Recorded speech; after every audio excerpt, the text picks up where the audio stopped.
Hello everybody, I hope you're all well. Victoria's Secret is an American lingerie brand which once dominated the market. During their peak, they had over 350 stores open nationwide, brought in a whopping $8 billion in sales, and millions of people around the world every year would tune in to watch their annual fashion show. Teenage girls would save up their pocket money to get something from the VS Pink range. Women would spend their hard-earned cash on a new lingerie set or a Victoria's Secret bombshell bra, hoping to impress their date that weekend. And other women and girls just bought Victoria's Secret underwear because they liked it and it looked good. But in more recent years, after multiple controversies and failing to get with the times, Victoria's Secret annual sales have dropped by over 50%. A brand which used to have so much influence and such a hold over women, within just a few years became outdated and, dare I say, irrelevant. But within the last year, Victoria's Secret have actually had a complete overhaul in their brand image. So in today's video, I'm going to be talking about the origins, the rise, the prime years, the fall, and the possible rebirth of Victoria's Secret. Because like most teenage girls growing up in the 2010s, I was a bit obsessed with Victoria's Secret. I couldn't actually afford to buy anything, but I used to watch the annual shows like literally every year. I was obsessed. One day, a man called Roy Raymond decided to visit his local department store to try and buy some lingerie for his wife, Gay. And unfortunately, this wasn't a very good sales experience for him. He said he felt like the saleswomen were treating him like an unwelcome intruder. And he said the only lingerie he could find were racks of terry cloth robes and ugly floral print nylon nightgowns. In the 1960s and 70s, lingerie was actually pretty hard to come by. First of all, it was seen as something which was saved for a special occasion, such as your honeymoon or your husband's birthday. And the underwear market at the time was dominated by pragmatic undergarments. So think of those multi-packs of underwear you can buy from M&S or Tesco's. The only place in the US you could really buy lingerie was a store called Frederick's of Hollywood, where you could also buy provocative Halloween costumes. From his uncomfortable shopping experience, Roy immediately saw a gap in the market, and his aim was to create a lingerie store that men felt comfortable shopping in. He allegedly spent the next 8 years studying the lingerie market, and with his wife Gay, founded Victoria's Secret in 1977, which was actually named after the Victorian era in England. Naomi Barr for Slates says, Raymond imagined a Victorian boudoir, replete with dark wood, oriental rugs and silk drapery. He chose the name Victoria to evoke propriety and respectability associated with the Victorian era. Outwardly refined, Victoria's secrets were hidden beneath. I don't know about you, but whenever I think of Victorian era England, I think of the Industrial Revolution. Victoria's Secret made $500,000 in their first year, and within the next few years would continue to slowly expand, opening 5 stores nationwide and also releasing a catalogue, which in 1982 accounted for 55% of their $7 million annual sales. But despite the company slowly growing and expanding, not only did they still have a reputation for being a more tacky lingerie brand, but they also nearly went bankrupt. In 1982, Roy Raymond sold Victoria's Secret to Les Wexner, the founder of L Brands, for just $1 million. And Les completely changed the direction of the company, deciding to focus on women as their sole consumers rather than men buying lingerie for women. He had been closely following the European lingerie market at the time and wanted to create luxurious yet affordable lingerie with new colours, patterns and styles that promised sexiness packaged in a tasteful, glamorous way with the snob appeal of European luxury. Les would even go as far as to print a fake London headquarters address on all of the Victoria's Secret catalogues when their headquarters were actually in Ohio. Victoria's Secret had become one of the largest lingerie retailers in the US by the 1990s. with over 350 stores open nationally and making over $1 billion in sales. During this time, they released their Miracle Bra, a fragrance line. Do you believe? Do you believe? Do you believe? I believe in miracles. I believe. I believe. Get a miracle bra. You'll see. And added clothing, swimwear, and shoes to their catalogue. And also at this time, their catalogue began to grow a bit of a cult-like following. Chief Marketing Officer of L Brand, Ed Razek, would launch the Victoria's Secret annual fashion show in 1995. Him and his team would actually pick the models themselves, which actually helped launch the careers of many famous models today, such as Giselle, Tyra Banks, and Heidi Klum. And in 1999, the annual fashion show was streamed online with the first time, and the website actually crashed with over 1.5 million people trying to tune in. All of the Victoria's Secret catalogs and commercials were always extremely glamorous. Ed was sure to hire the best photographers, videographers, makeup artists, hairstylists to ensure that the commercials upheld what he saw as a luxurious image. And the Victoria's Secret Angels were actually born from a commercial advertising the new Angels line in 1997. Victoria's Secret introduces Angels. We're not those kind of angels. I try to be an angel. Well, if she's an angel, then I'm Don't say it, Karen. In 2000, Sharon Jester Turney actually became CEO of the Victoria's Secret catalogue, and then in 2006 became CEO of Victoria's Secret. And her aims was that she wanted to take away from the hooker looks of the brand and wanted to make the company more adjacent to Vogue rather than Playboy. And Sharon was actually an extremely successful CEO. During her 9 years at the company, sales actually increased by 70% to $7.7 billion. It's finally time to talk about Victoria's Secret during their peak. And specifically, I want to focus on the annual fashion shows and the Angels, because these fashion shows were so popular. Like, they were an event. In 2010, over 10 million people watched the annual fashion show. And along with the Angels, it was such a huge part of Victoria's Secret's branding. And it was one of the main reasons why teenagers and women chose to shop at this company, because they wanted to look like a Victoria's Secret angel. You would not believe the disappointment that I experienced when buying one Victoria's Secret thong did not make me look like Taylor Hill. Now, very important to know, Victoria's Secret lore here is that Victoria's Secret angels actually differentiate from just models who walk for or work with Victoria's Secret. For example, in the 2018 fashion show, just 12 of the 60 models were angels. Some of the most recognizable angels in the 90s and the early 2000s were Heidi Klum, Tyra Banks, Giselle, and Adriana Lima. The difference between regular Victoria's Secret models and angels is that angels actually have to sign contracts and really commit to the brand. They become the face and the voice of the brand, often appearing in different advertisements, campaigns, talk shows, and nearly all of their runway shows. And Victoria's Secret also pay their models extremely well. Giselle, who is one of the highest paid models in the world, said that Victoria's Secret work makes up about 80% of her salary. But there are many famous models who have walked for Victoria's Secret but haven't become angels, such as Naomi Campbell, Bella Gigi Hadid, and Kendall Jenner. This is mostly probably due to work commitments, but Naomi Campbell did go on the record and say that Victoria's Secret couldn't afford her. The first Victoria's Secret annual fashion show took place in 1995.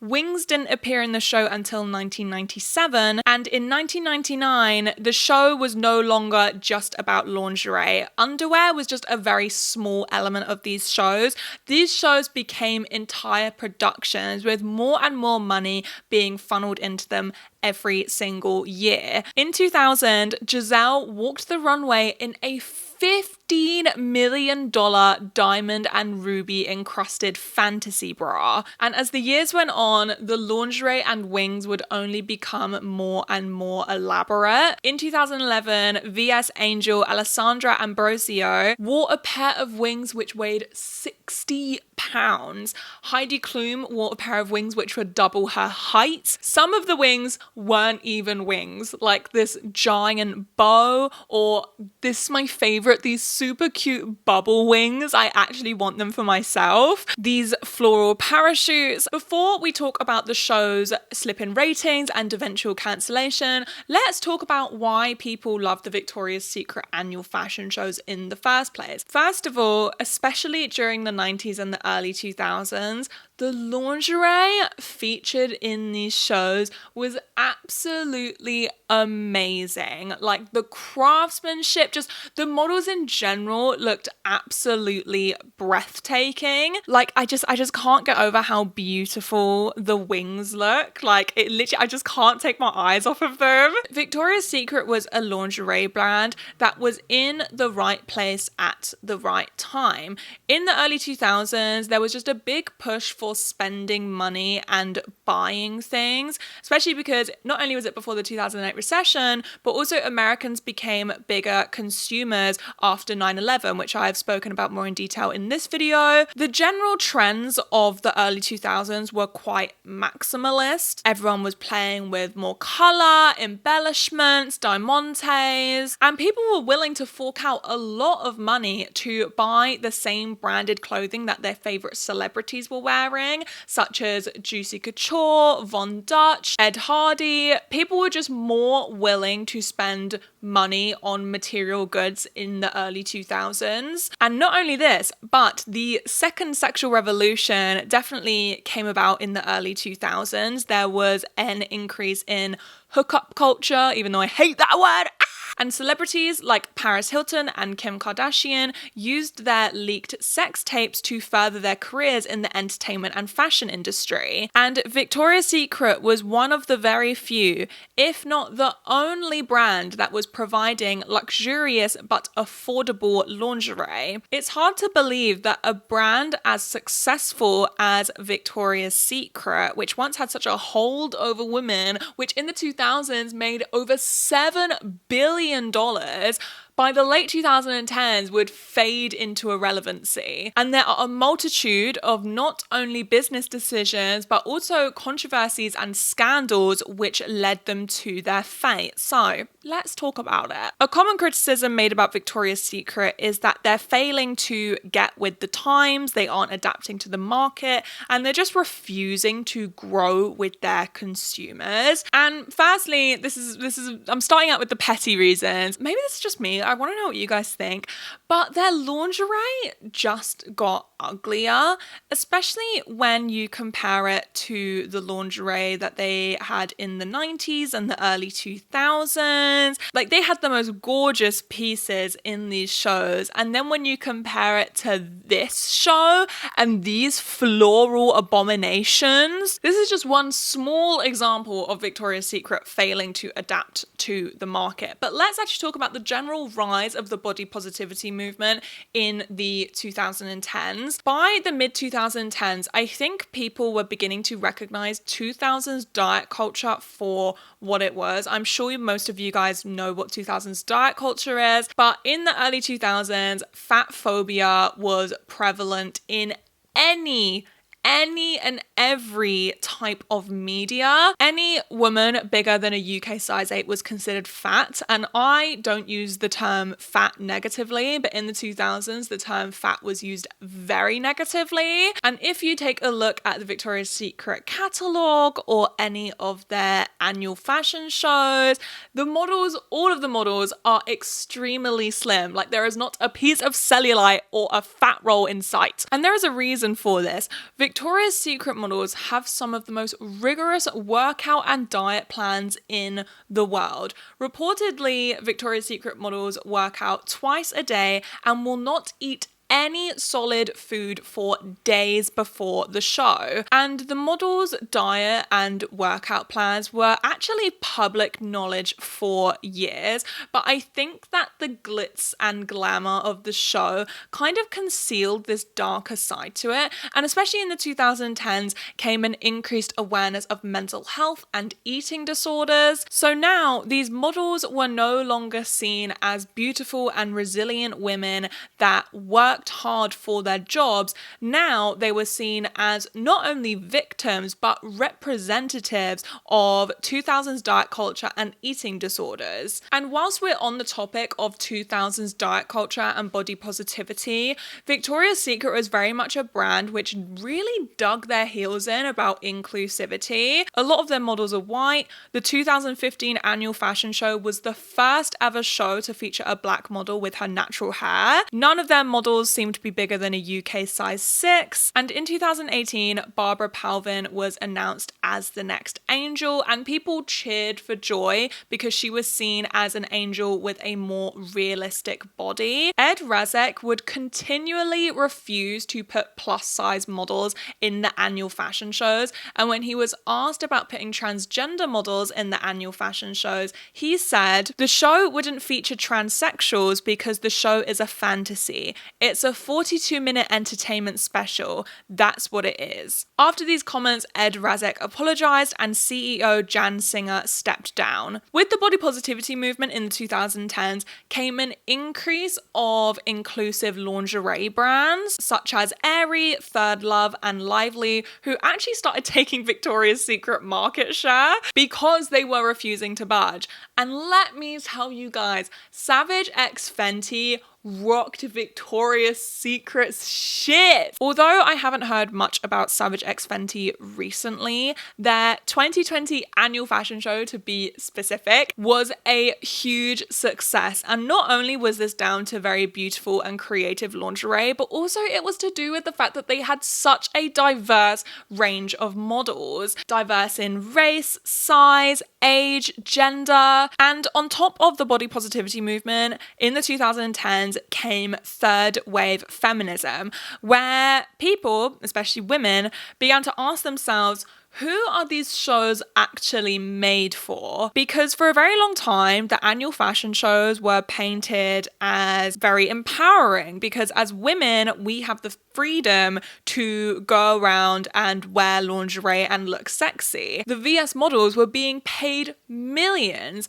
but the more dark secrets we found out about the company, I think we began to realize that there's nothing empowering about not eating solid food for days before a fashion show, even if you are making millions from it. Carly Kloss, who was an angel from 2013 to 2015, explained that she left VS because the reason I decided to stop working with Victoria's Secret was I didn't feel it was an image that was truly reflective of who I am and the kind of message I want to send to young women around the world about what it means to be beautiful. I think that was a pivotal moment in me stepping into my power as a feminist, being able to make my own choices and my own narrative, whether through the companies I choose to work with or through the image I choose to put out to the world. And in the 2010s, more and more sexual misconduct allegations began to crop up to the point where the company could no longer stifle them or try and sweep them under the rug. L Brand's chief marketing officer Ed Razek, who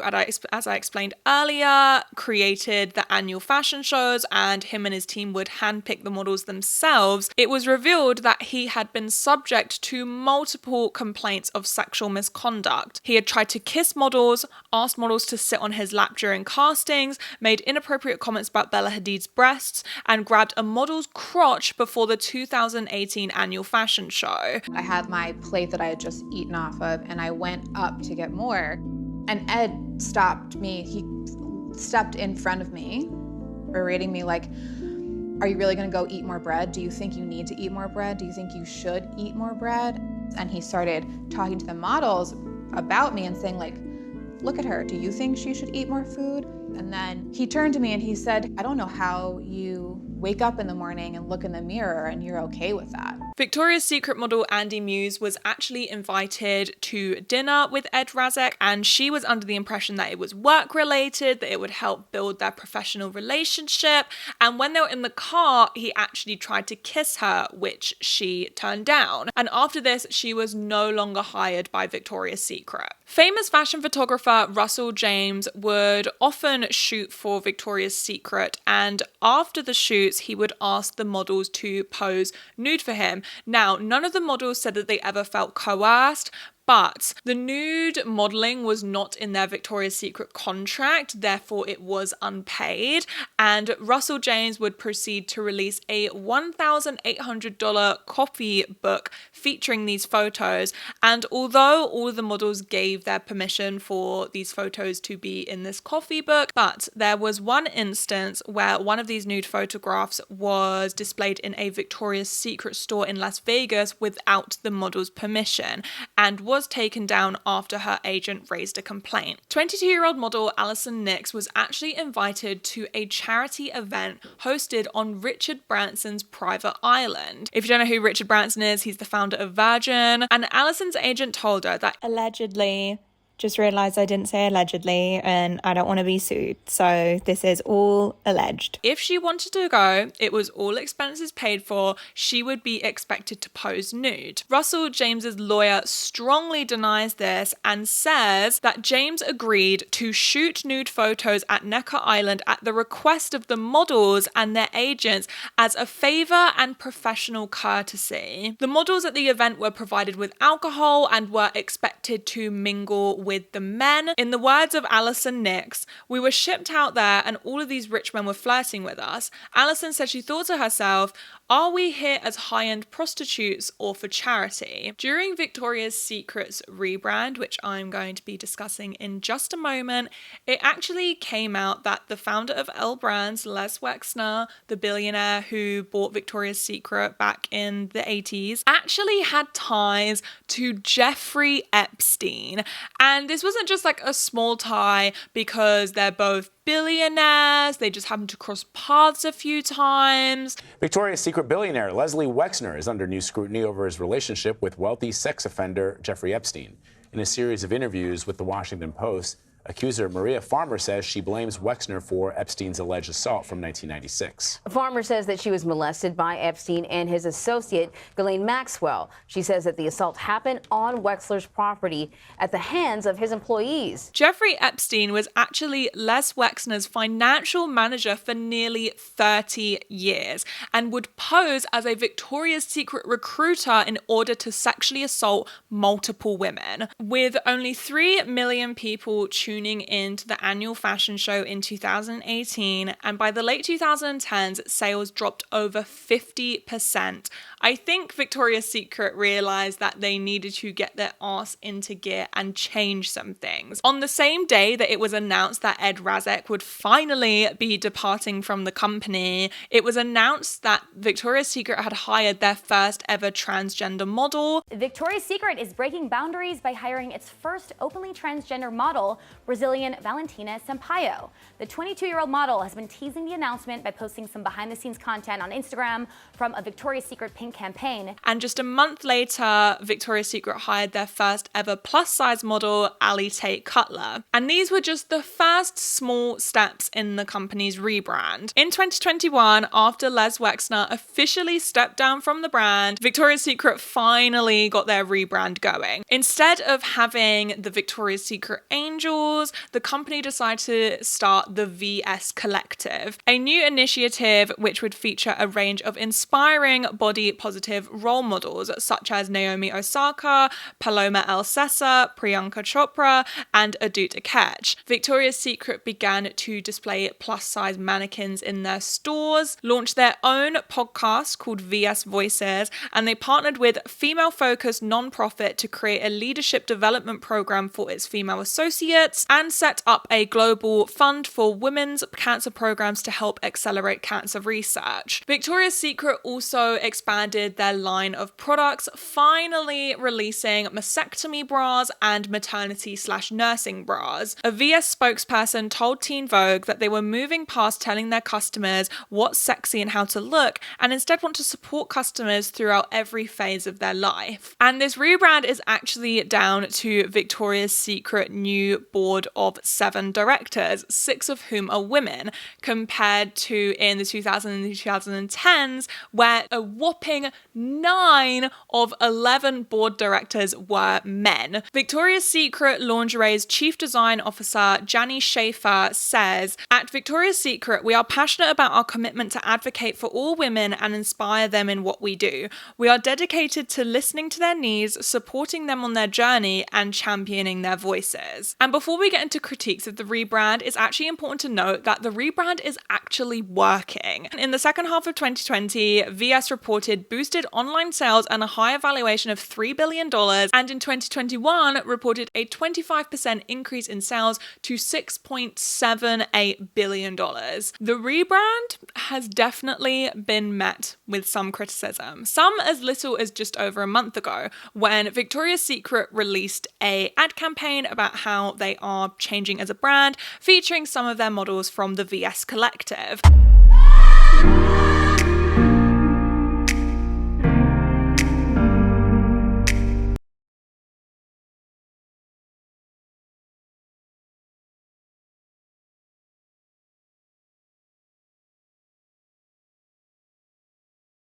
You're accepted here, no matter what you think you're supposed to do. And people were very quick to comment on the fact that the lingerie featured in this ad campaign, a fly just flew across me, is a bit boring. Looking back on this advert, I do think that people were being a little bit over dramatic. Like, yeah, it's definitely not as OTT as their old commercials, campaigns, runways, etc. But it definitely isn't as like plain and boring as everyone's making it out to be. But it definitely is like a marked difference. And it like kind of sends the message, I mean, it does send the message that inclusivity isn't really sexy.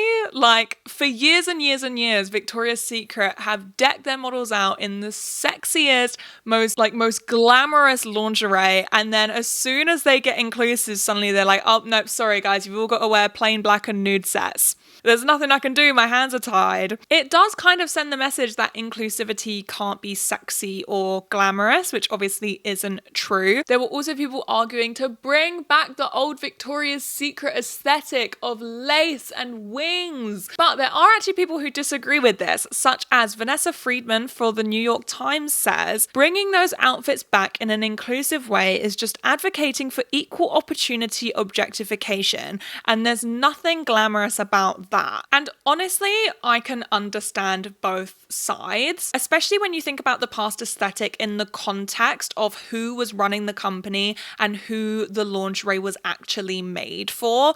But also I can see how it looks bad that as soon as Victoria's Secret decide to be inclusive, all their underwear is plain and boring. I think my main issue with the rebrand is that I just don't think Victoria's Secret are doing enough. Giancarlo Russo tells Teen Vogue, while it's refreshing to see Victoria's Secret reinvent their brand from the inside out, there seems to be a large hesitation from within the plus size community about whether or not the support is warranted by the small changes made. We're still waiting on news of a size expansion. Additionally, while VS has begun to use more diverse models, we've yet to see truly plus size models used who fall outside of that size 12/14, otherwise known as the perfect plus. And Giancarlo Russo is right. I went to go check out the Victoria's Secret website for myself, and on the homepage it appears very diverse. Obviously not super diverse, it's still only up to sort of a size 14, but there are a range of slim and plus size models. And when you go in the new in section, there's a few plus size models, definitely.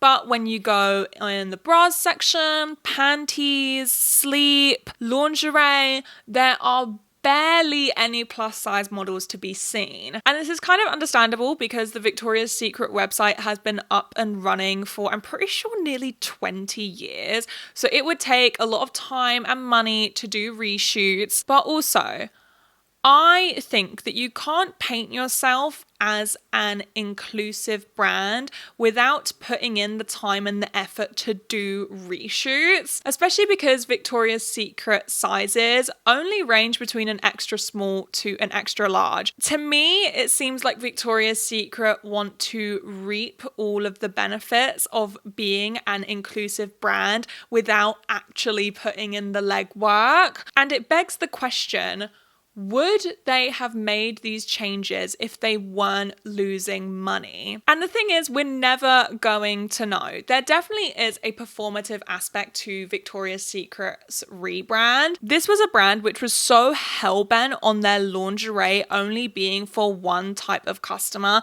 that all of a sudden they've rebranded into this inclusive paradise. Like, I actually feel like I have whiplash. You know, all of a sudden they started hiring activists as models and I was like, oh my God, I can't keep up. But also, these things do take time. Like, it's not like Victoria's Secret rebranded with people like Les Wexner and Ed Razek still in the company. They have a whole new board of nearly all female directors, which is a massive change. So I think we're just going to have to wait and see if Victoria's Secret keep their word and continue to make their brand more inclusive. But yes, I hope that you guys enjoyed this video. I would love to hear your thoughts in the comments, and I will see you soon for another video. Bye.